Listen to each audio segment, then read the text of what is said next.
here at the beautiful Berkowitz Center with the great Miles Bridges, and I mean, great's not good enough. Hall of Famer, the great Tom Izzo. Thank you, gentlemen, for your time. Thanks, Appreciate it very much. I don't want to spend a ton of time on the decision, but Miles, I'm going to start with you because I think there is a part of your story that nobody's talking about.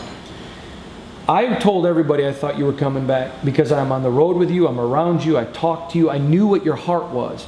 You're a guy that would come to me and say, I learned this in class today, I love to learn. It was all those things that intrigued me. God, I thought he was leaving, so you're smarter than me. Why did you call me? But I did, I thought you were going. But when I read your mom's comments, I thought, okay, I know how much he loves his mom. But here's the story I don't think anyone talks about. At your decision, your mom said something to me that almost brought tears to my eyes. She said, I wanted Miles to go because I was thinking about Miles. It wasn't about me, it was about Miles. And she said, when he told me he wanted to stay, she goes, I was thinking about him and his dreams. But she said, what mom wouldn't be proud of a kid that wants to stay in school? And she said, I would not be anywhere else than here to make it public. I support him. You've seen a lot of players whose moms and dads didn't. That day meant a lot to you from a family standpoint, didn't it? Yeah. Because I had all the people that cared about me supporting me. It was no better feeling. And I knew how my mom felt about it. And for her to be that good with that decision, it just shows what type of mom she is. I agree with you. And the thing that really, I think, clicked it in my heart is when she said, I've never wanted to make decisions for me. And I was fighting for Miles. And I thought, you know what? I can deal with a parent who's making decisions for their kids. Tom, you, I think, gained even more respect, and you loved her before that, didn't you?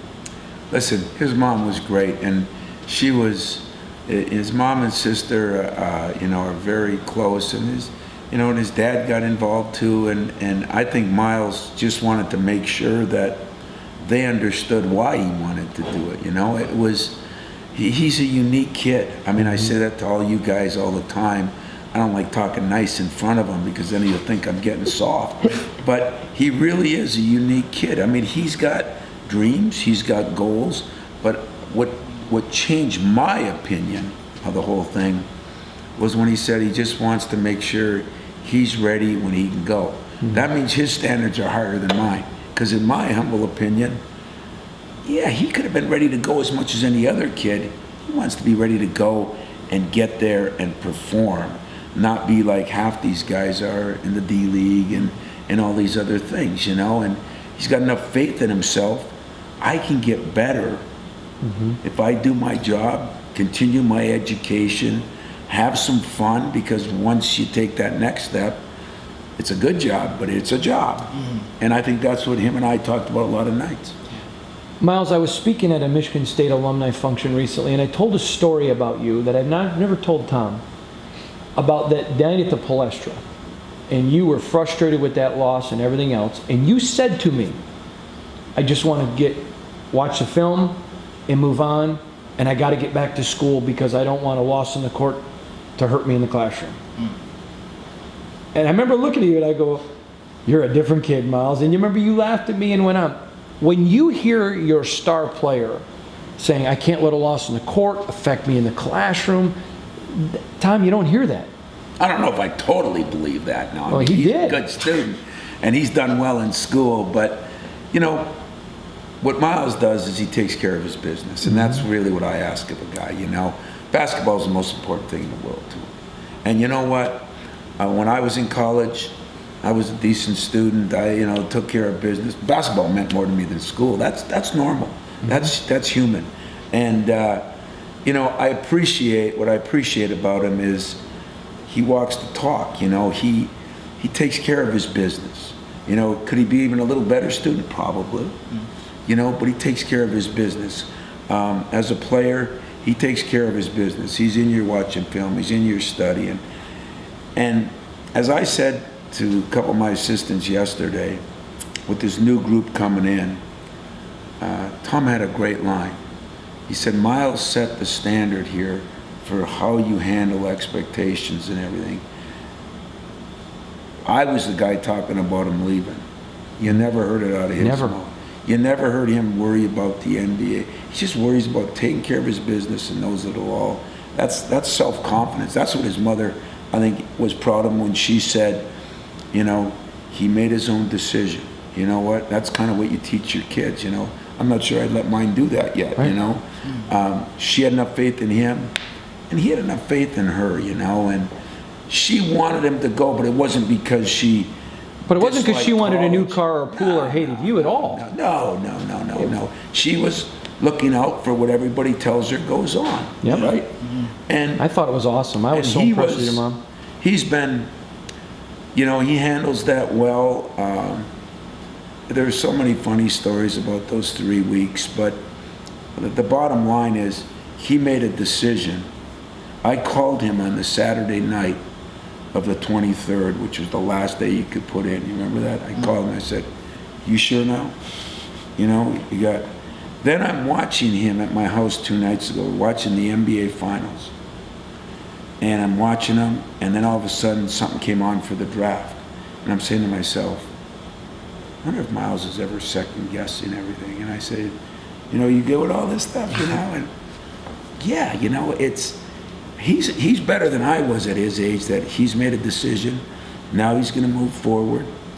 He doesn't want to talk about all this stuff, so I'm trying to do it for him.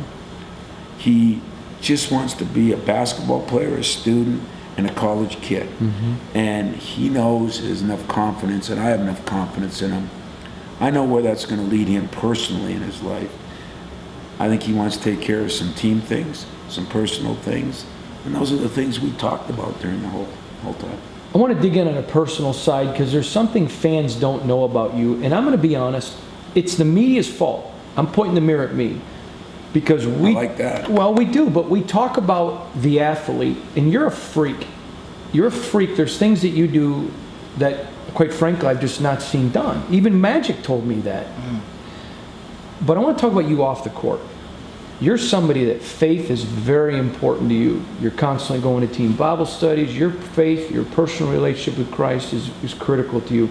Tum Tum told me that's the thing that people don't know about you. Faith is key to Miles Bridges, isn't it? Yeah, it is for sure. Especially when I got on campus because I started hanging around Tum Tum. He started that Bible study. Me and Josh, we helped him start it. And ever since then, I feel like I've gained more faith. And that's why it was easy for me to make that decision because I knew if God was on my side, then I wouldn't be wrong.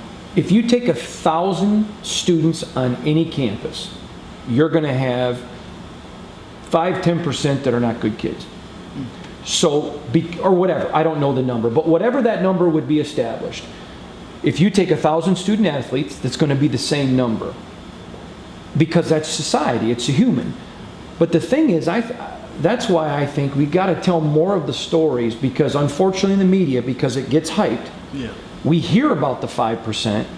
When there's the 95%, the Miles Bridges, I've told someone, forget basketball, you're the guy you would want Rocky to marry, I would want my daughter to marry, you're that guy. And I think media have an obligation to tell that story more. Don't you agree?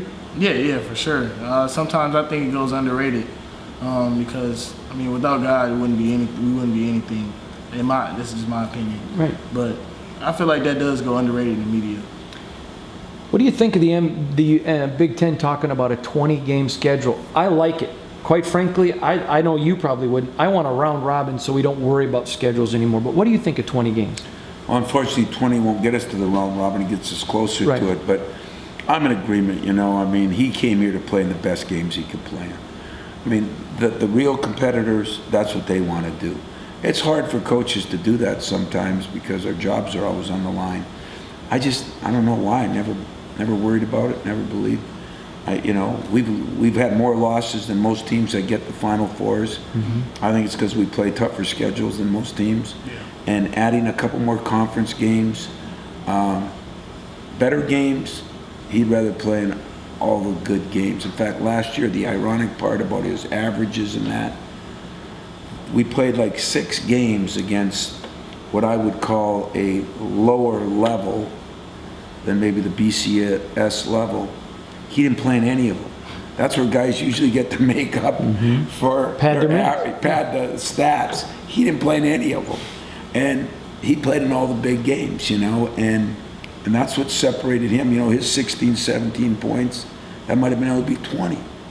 You know, and you know, I talk about it. He doesn't care, and that's what I love about it.